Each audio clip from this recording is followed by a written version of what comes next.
All right, welcome to Ralph's Pound for Pound Breakdown, coming at you on this happy Sunday in July.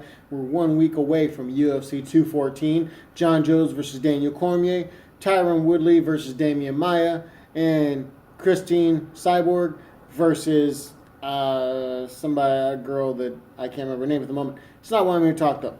This is actually something that just came out today on MMA News, and I want to know what your opinions are. My opinion right now is on this news is actually, I'm not sure how I feel about it. The news is that Joe Rogan's contract is up at the end of July. Last year, same thing happened. He has a yearly contract.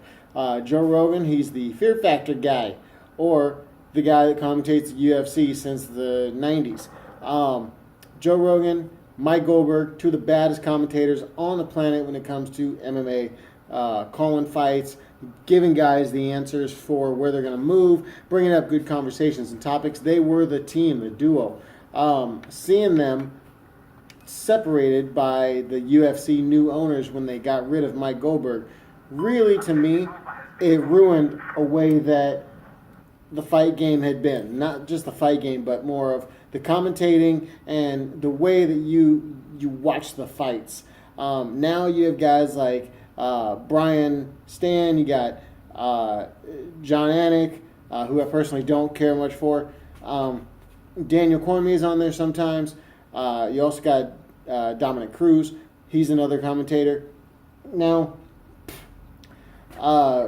listening to, sometimes they have three commentators now. You got Joe Rogan on the pay-per-views only in the States, and then you got Brian Stan or Daniel Cormier or Dominic Cruz, and then John Anik over there doing this role of just, I'm going to bring up this and give you the statistics and the stats, and then let the other two color commentators come back in. Really, on the fights, all we needed was that color commentary from Mike Goldberg, Joe Rogan. So, Mike Goldberg's gone as of the new purchase. Joe Rogan is still under contract at that time. Not like he can do much for it. It's either just, I'm stuck here, or get sued for not doing his job, or probably get fired. But along with that, what you're seeing is you're seeing a change of the guard when it comes to MMA. You're seeing the UFC fighters now realizing Bellator, a company that's going to let you run your own sponsors on your shorts, let you get more money from the sponsors, also getting paid more in general.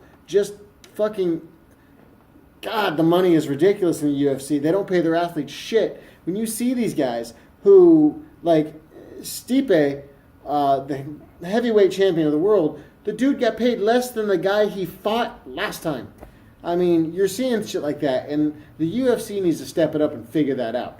Now, Joe Rogan's stuck in his contract up until the end of this month. Me personally, I almost wish that he would just quit and go to Bellator. I know that's probably not going to happen. The other option, other thought that I have, which I really hope is another option that happens, fight companions. If you're not familiar with it, Joe Rogan, Brian Callen, Brendan Schwab, Eddie Bravo, and sometimes other people do a fight companion. They put right down here in the corner the time of the fight that they're watching. So they started up, all right, we're watching Tyron Woodley, Damian Maia, and the fight clock just started round 1, 54, 53, 52, and then it shows up. You can sync your podcast with the fights. That, to me, is fucking amazing. Now, it doesn't mean they're constantly always going to talk about it, but it does mean that you're going to get the knowledge that you want to get from the guys you want to get it from, versus the Dominic Cruz, Brian Stan, John Anik. It's good commentary, but I mean, you can't compete with Mike Goldberg, Joe Rogan. So, having that in my mind, this is the news coming at you guys. I'm Ralph's Pound for Pound Breakdown. Check me out, Instagram, Facebook, Twitter, Ralph's Pound for Pound Breakdown. And I'll be putting up these videos constantly. Leave comments. Love to hear what your thoughts are, and I'll answer them, and we could have MMA conversations. But Joe Rogan, if you are leaving, you decide to go to another company, Bellator, I hope, even though they already copied your homework on that shit, and they're just, they're trying to beat you. But once Bellator's dude, commentator pieces out, Mike Goldberg's taking over as that one, with John, the guy that looks like Joe. So kind of interesting to see.